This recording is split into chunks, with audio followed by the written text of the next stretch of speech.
Chers amis, bonjour. Eh bien, je vois que vous avez apprécié la suite de La Terre, une carrière à ciel ouvert.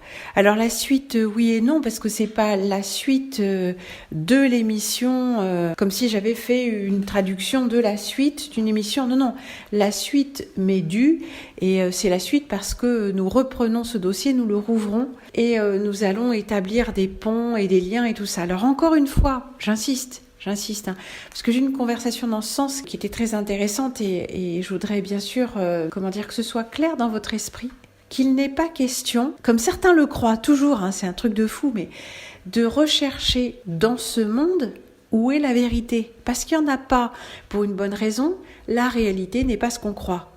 La réalité est très vraisemblablement matricielle, c'est-à-dire que nous sommes dans une construction mentale. Une construction artificielle, mentale, sans aucune réalité réelle, si j'ose dire. Tout ce que nous voyons et tout ce que nous touchons et sentons et pouvons appréhender avec nos sens ou même notre intelligence, notre intelligence c'est un peu différent, parce que déjà c'est de l'analyse et du recul, mais ce que nous voyons et sentons avec tous nos sens, c'est pas parce que nous le sentons que c'est réel. On peut stimuler les sens de quelqu'un, des expériences ont été faites dans tous les sens et on le sait, que ce soit ses sens physiques, du toucher, bien sûr de l'audition, tout ça, mais même nos émotions, elles correspondent à des vibrations, à des fréquences électriques spécifiques. Donc c'est très facile d'induire des états, d'induire des rêves, d'induire des types d'hallucinations. Et ne dites pas « on ne sait pas le faire, on », parce que vous n'avez pas la plus petite idée de qui est « on ». Derrière « on », il y a des choses très différentes. Les petits humains, eux, ils savent peut-être rien, mais les contrôleurs des humains, ils en savent beaucoup plus long. Alors quelqu'un écrit « oh, tu déranges les fourmis humaines, parce qu'on m'a supprimé de chaînes, de ça ». Mais pas du tout. C'est pas les fourmis humaines, c'est pas les petits humains qui sont en charge de leur devenir, c'est pas eux qui décident. Et quand bien même il y a des dénonciations par des petites fourmis humaines, dénonciations à YouTube, mettons, eh bien, cette dénonciation n'aboutira à des sanctions que parce que l'éditeur lui-même l'a prévu ainsi. C'est pas les petits humains qui décident de la politique de confidentialité ou des règles d'usage de YouTube. C'est les décideurs des grandes plateformes. Et on ne grimpe pas la hiérarchie jusqu'à devenir directeur, ça s'est jamais passé comme ça. Vous n'êtes pas au courant que dans la hiérarchie militaire ou religieuse, ce sont pas les fourmis de la base qui deviennent colonel, général 5 étoiles ou prieur ou archevêque. Ça marche pas comme ça. Quand mon frère a fait son service militaire, comme il était d'une famille d'universitaires et qu'il avait déjà un niveau d'études suffisant, c'est-à-dire qu'il était déjà après le bac, ça servit de sélection. Il a donc intégré les EOR, l'école d'officiers de réserve. Mon frère a débuté officier de réserve. Alors, on ne fait pas les mêmes choses, on n'est pas logé de la même façon, on bouffe pas la même chose. Oui, on mange aux messes des officiers. Officier d'entrée de jeu. Un mec de 23 ans. Oui, parce qu'il avait demandé des reports pour faire ses études. Mais ceux qui y allaient à 16 ou 18 ans, c'était pas le même régime. Ça dépend de quelle famille vous venez. Vous comprenez un peu comment ça marche ?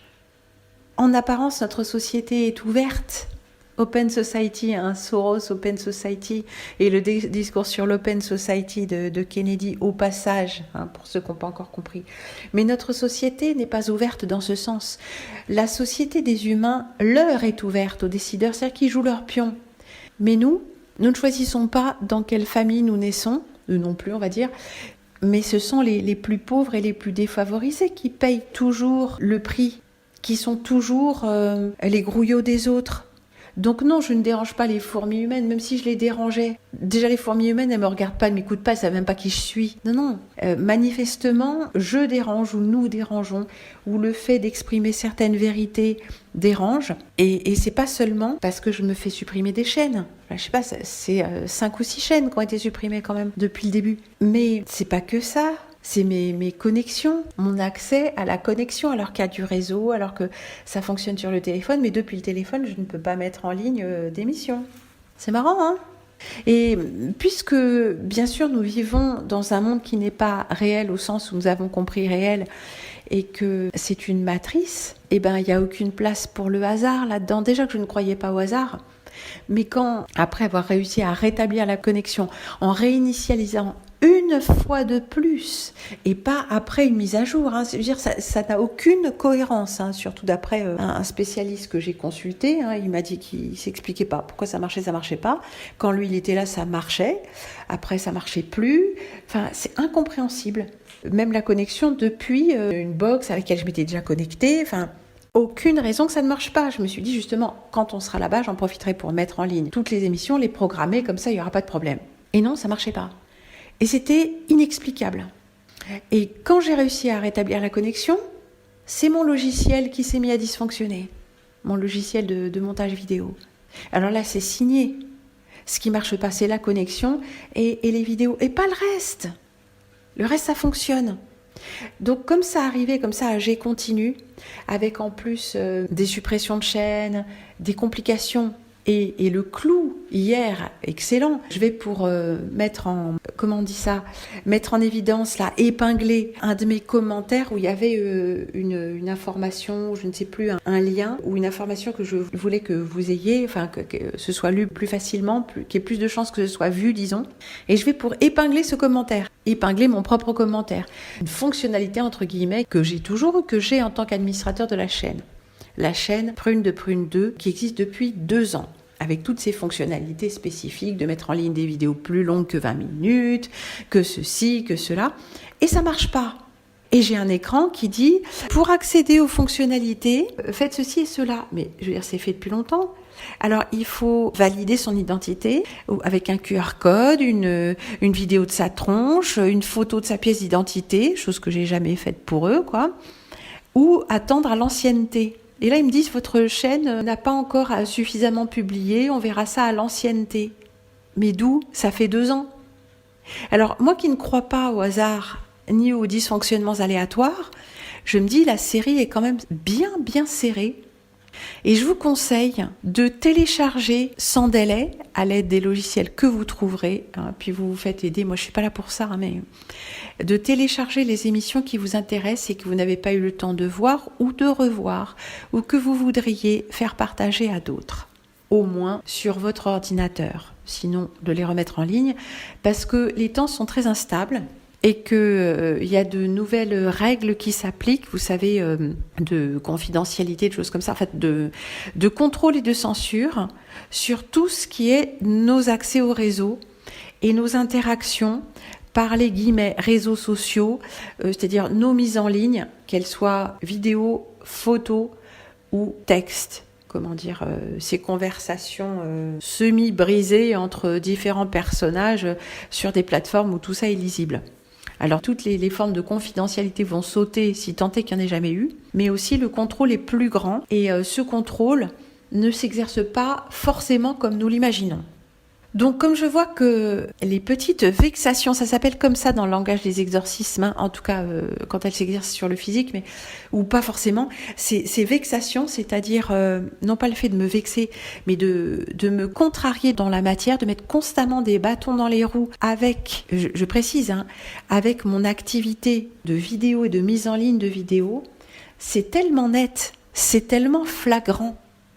C'est tellement constant. Donc là, je vois bien qu'il y a quelque chose, la répétition d'un motif. Et comme toujours, on se dit, ah non, mais là, c'était parce qu'il fallait faire une mise à jour. Ah oui, mais d'où il faut faire une mise à jour ? D'où il faut faire la réinitialisation du Wi-Fi tous les 2 jours. Oh, mais ton ordinateur est trop ancien. Ah ouais, sérieux ? Mais alors, pourquoi tu viens de me dire qu'avec un ordinateur ancien, ça a continué à marcher ? Pourquoi ça marche chez toi, chez lui et chez elle, mais pas avec moi ?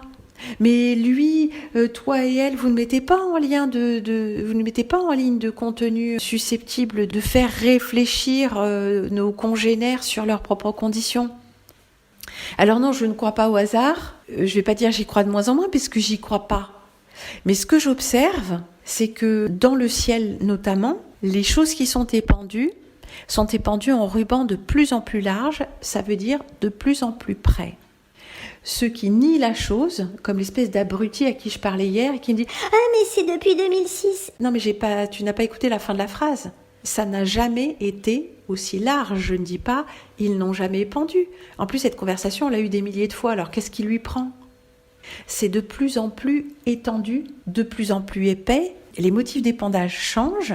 En quelques passages, le ciel entier est couvert, alors qu'avant, on voyait des quadrillages assez hauts dans le ciel. Ils y sont toujours, mais en plus, on a un plafond qui se rapproche de plus en plus de nous. La lumière du soleil n'est plus la même non plus. En hiver, elle est très très violente, alors que l'hiver, c'était un soleil plus blanc, d'un jaune plus blanc, mais surtout plus doux, qui n'éblouissait pas les yeux au point de devoir mettre des lunettes de soleil dès le matin. Et je dis pas au moment où il se lève, on l'a dans les yeux quand on conduit. Non, le matin, quand on se promène. Donc ça, ceux qui nient ça, en fait, se font les complices de ce qui est en train de se passer et qui s'exerce contre nous. Parce qu'à la fois, ils le dénoncent, et puis, d'un autre côté, ils disent non, ça a toujours été, ou depuis 2006, ils épandent. Et là n'est pas la question. Une fois qu'on a dit ça, on peut passer à l'étape suivante, qui est de continuer à observer, et pas de s'enfermer dans son mental, on dit « Oh, mais je sais ». Les choses évoluent. Plus exactement, elles involuent, mais elles voluent, elles se transforment. Et moi, ce sur quoi j'attire l'attention, c'est la façon dont elles se transforment. Pas qu'elles sont là depuis toujours ou qu'elles n'existent pas, ça c'est bien sûr, c'est pas possible, mais qu'une fois qu'on les a vues, on a tout vu. Non, les choses sont en transformation. Et il nous faut lire, encore une fois j'insiste, il nous faut lire les signaux faibles. Eh bien, ceci étant dit, je vais vous donner rendez-vous pour la suite en vous conseillant toutes les précautions nécessaires si vous voulez vraiment voir ces émissions. Je ne donne pas cher de ces nouvelles chaînes et même de la chaîne, celle qui est devenue la chaîne principale. On ne peut pas trop savoir ce qui va se passer. Nous irons ensuite sur Odyssée. Si jamais vous n'arrivez plus à trouver Prune de Prune ou Prune les archives ou quoi que ce soit sur YouTube, vous vous poserez pas trop de questions ou pas trop longtemps. Vous irez sur Odyssée et vous chercherez les chaînes pour lesquelles vous vous êtes abonné si vous voulez les retrouver facilement, ou pour lesquelles vous avez gardé l'adresse IP sur, mettons, un document bloc-notes. Il vous suffira de la copier-coller dans votre barre de navigation. Vous savez, vous avez toujours un bloc-notes. Vous n'avez qu'à le mettre dans la barre des tâches en bas, ou sur le côté, je ne sais pas où est votre barre des tâches. Comme ça, dès que vous avez quelque chose à garder, vous pouvez faire un copier-coller.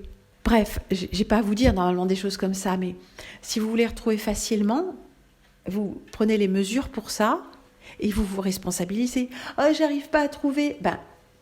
Vous regardez régulièrement ou de temps en temps les émissions de Prune. Et si vous voulez les retrouver, vous faites un truc très simple. Vous faites la fonction « s'abonner ». Comme ça, vous aurez la chaîne dans votre page de navigation. C'est quand même pas compliqué. Ou alors, vous notez dans le bloc-notes, vous copiez-collez l'adresse IP, ou bien vous notez sur un bout de papier le nom de la chaîne, comment s'appelle la chaîne, selon l'éditeur. Crowdbunker, Odyssée, BitChute. Et après ça, s'il n'y a plus moyen de publier ni sur Odyssée ni sur BitChute, il faudra nous dire au revoir les gars, parce que moi je ne peux pas l'impossible. Vous pouvez aussi vous-même ouvrir une chaîne sur l'éditeur de votre choix et y republier les vidéos que vous aurez vous-même téléchargées depuis votre ordinateur. Je ne m'adresse qu'à ceux qui savent le faire, qui comprennent de quoi je parle. Inutile de m'écrire pour dire que vous ne savez pas le faire. Je m'en balance. C'est hors sujet. Si vous ne savez pas le faire, ça ne s'adresse pas à vous. Si vous ne regardez pas régulièrement les vidéos de Prune, ça ne s'adresse pas à vous. Au revoir. Vous êtes certains, vous êtes vraiment étonnants. On dirait que vous n'avez pas atteint votre maturité intellectuelle. Mentale même, ouais, peut-être. Donc je ne suis pas votre maman et pas votre psy, pour ceux qui ne sont pas contents du ton que j'emploie, tout ça. Ce que je soumets à votre attention, ce sont des pistes de réflexion. C'est ça mon propos. C'est de vous aider à voir ce que vous n'avez pas vu vous-même, parce que d'autres m'aident à voir ce que je ne vois pas moi-même. C'est un travail, c'est un engagement envers soi-même. Donc si vous ne voulez pas le faire, je m'en balance également. Mais ne venez pas traîner ici. Quelqu'un a dit « Ah oui, tu t'adresses quand même à des assistés. » Faux, je ne m'adresse pas aux assistés.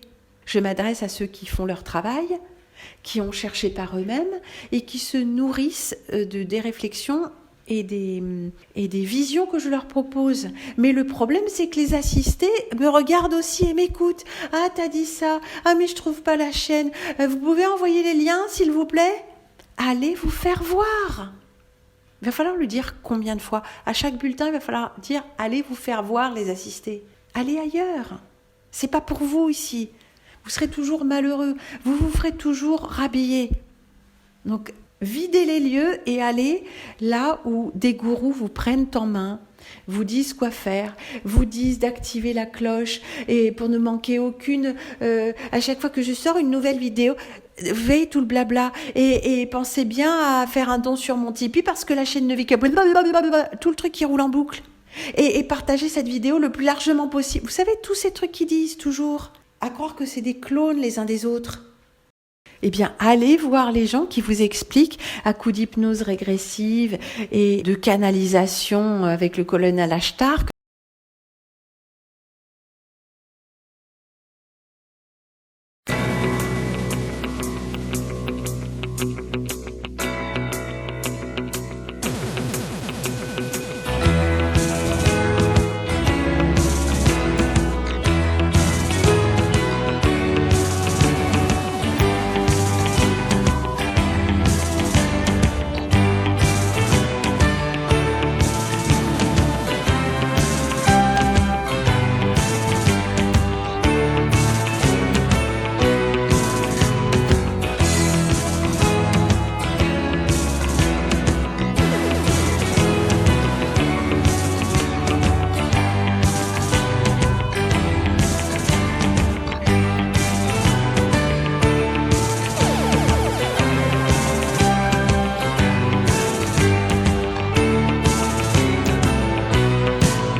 Et de canalisation avec le colonel Ashtar, que Trump est formidable, qui va sauver l'humanité, ou quelque autre fable de votre choix à prendre sans aucun recul. Allez-y, vous avez ma bénédiction. Voilà. Mais ne venez plus me demander et des liens et des ceci. Et l'émission qui parlait de ça. Alors que vous avez une mémoire sélective, ou même que vous ne parlez pas de mes propres vidéos. Je ne suis pas là pour faire le SAV, vous savez, le service après-vente. Je comprends même pas ça.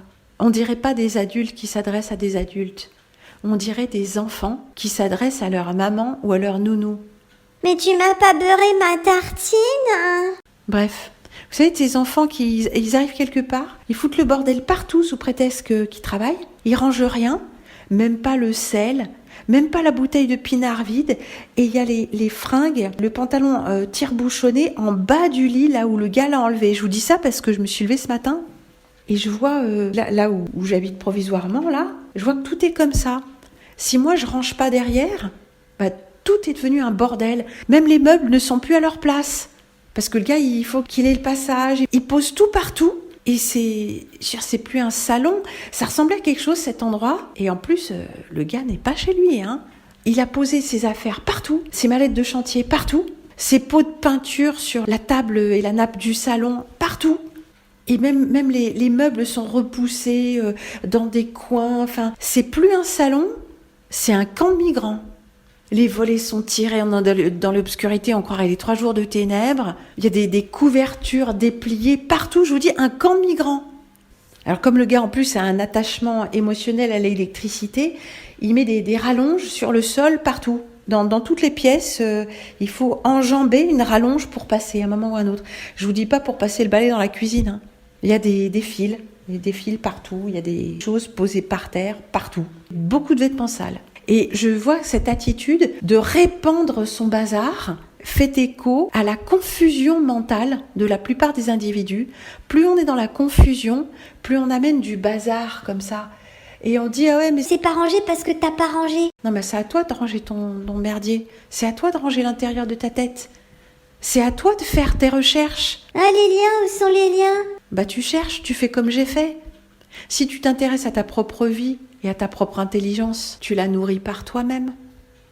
Bref, je vois que ce monde est en pleine déliquescence, mais de quelque côté qu'on prenne la chose. Et ne me dites pas, Ah oui, le gars dont tu parles, bah oui, c'est parce que c'est pas un éveillé, il y connaît rien. il vit dans sa confusion. Oui, bien sûr, mais qui sont les éveillés alors ? Comme le gars qui nie que les chemtrails se sont étalés. D'ailleurs, c'est le même. Mais lui nie pas les chemtrails, vous comprenez ? C'est pas éveillé ou pas éveillé. C'est que les gens ont vu un truc à un moment, et puis il y a un moment où ça leur a suffi. Voilà, ils s'intéressent plus. Ils suivent plus. Ils se sont fait une idée. Ils sont restés bloqués sur l'idée qu'ils se sont faite à un moment, et ils n'avancent plus. Et là, en plus, cette confusion dans la matière, ce bordel dans la matière, cette surenchère de choses, que ce soit des biens matériels ou du désordre, pour moi, elle est tout à fait la projection du bordel mental qu'il y a dans les têtes, quoi. Il n'y a aucune structuration, il n'y a aucune autodiscipline.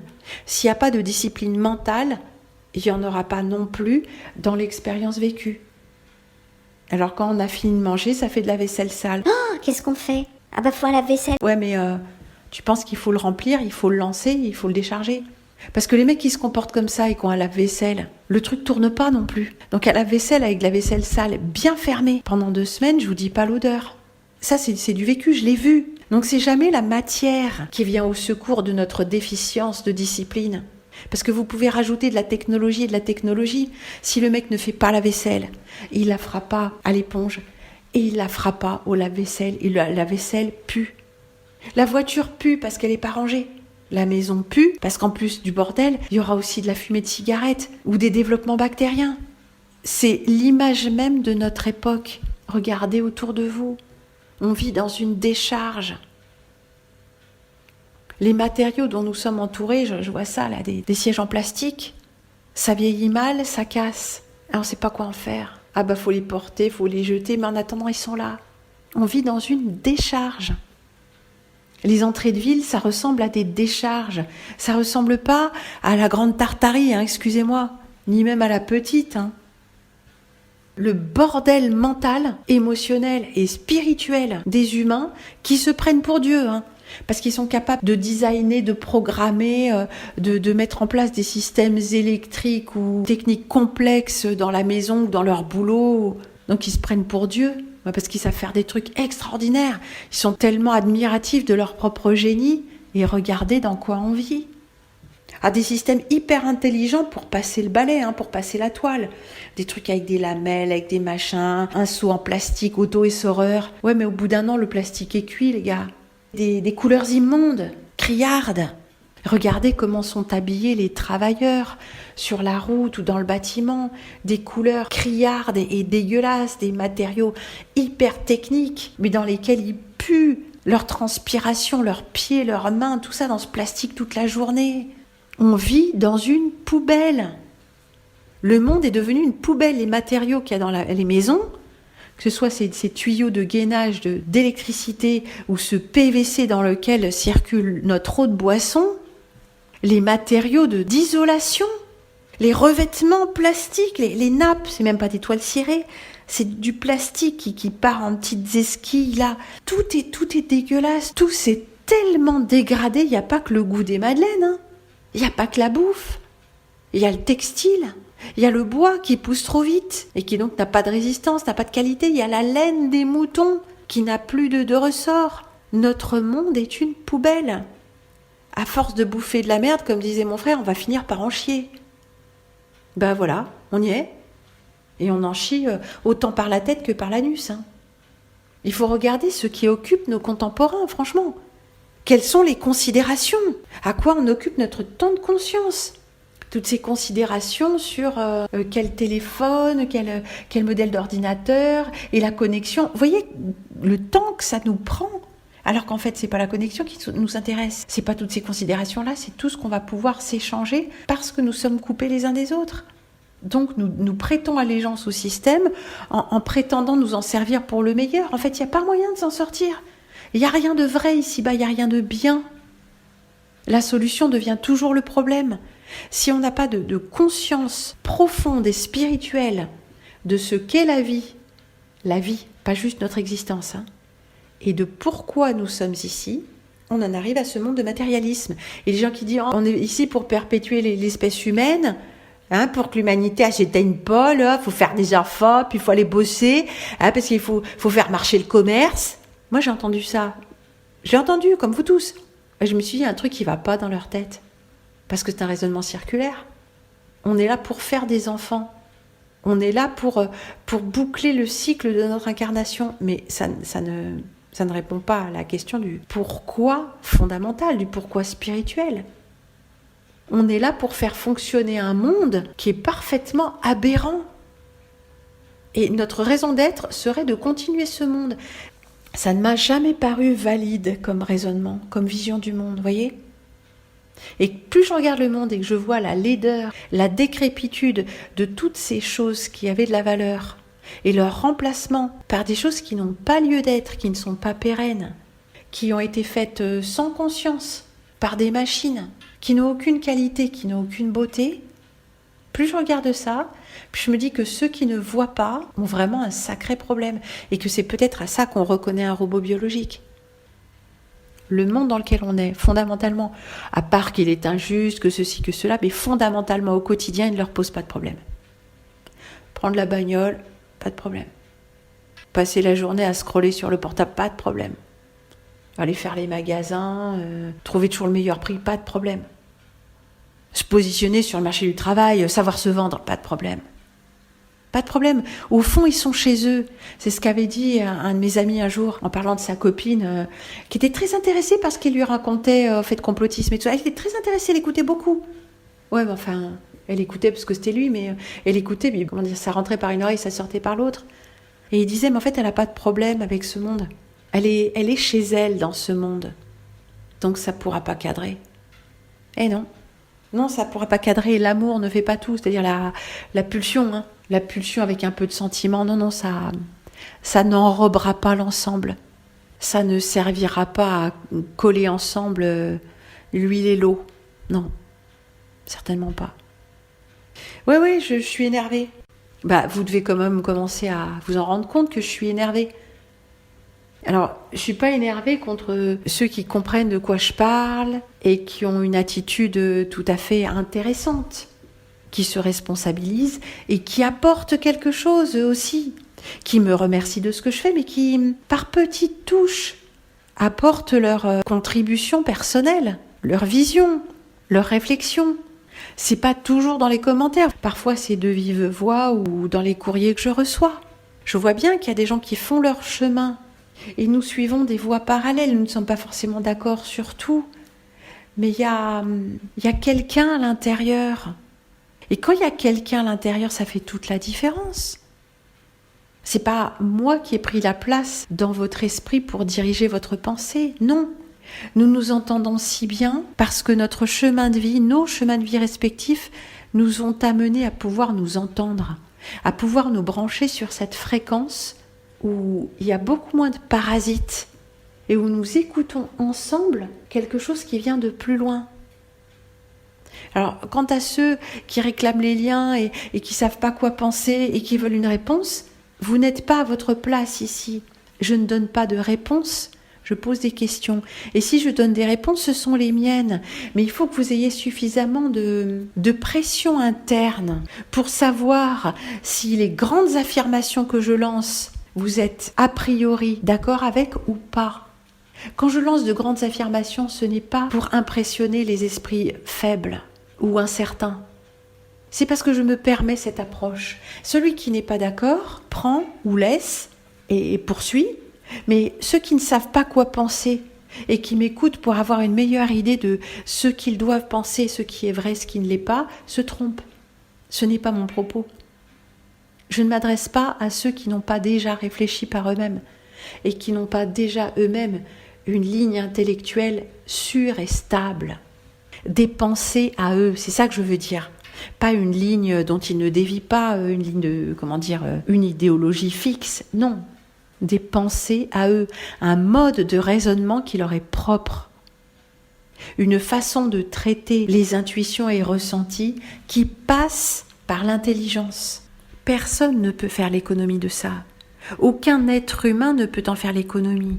Si un être humain fait l'économie de sa propre pensée et de l'investissement de sa propre intelligence, alors ce n'est plus un être humain, c'est un robot biologique. Une intelligence artificielle, si vous préférez.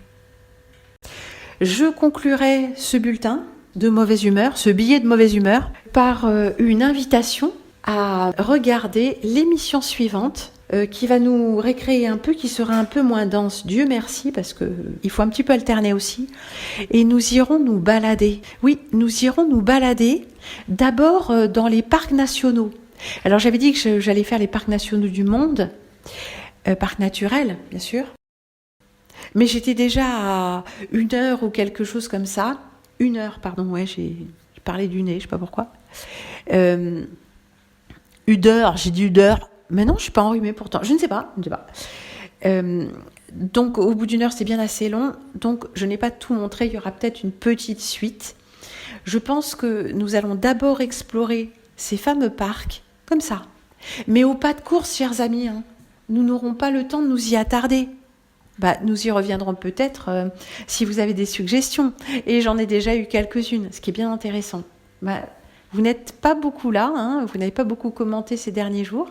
Je vois bien que dès qu'il n'y a plus de vidéo, il n'y a plus personne. Ce qui est quand même assez curieux, moi ça me troue, parce que je me dis que c'est pas juste le jour ou le lendemain qu'on a vu la vidéo qu'on met un commentaire, ça c'est la pure réaction, mais plutôt quand il y a une réflexion, on peut écrire quelques jours plus tard.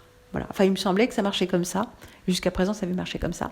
Bon, j'ai encore digressé. Il y aura quelques autres parcs à voir parce que vous verrez, je n'ai couvert qu'une partie du monde.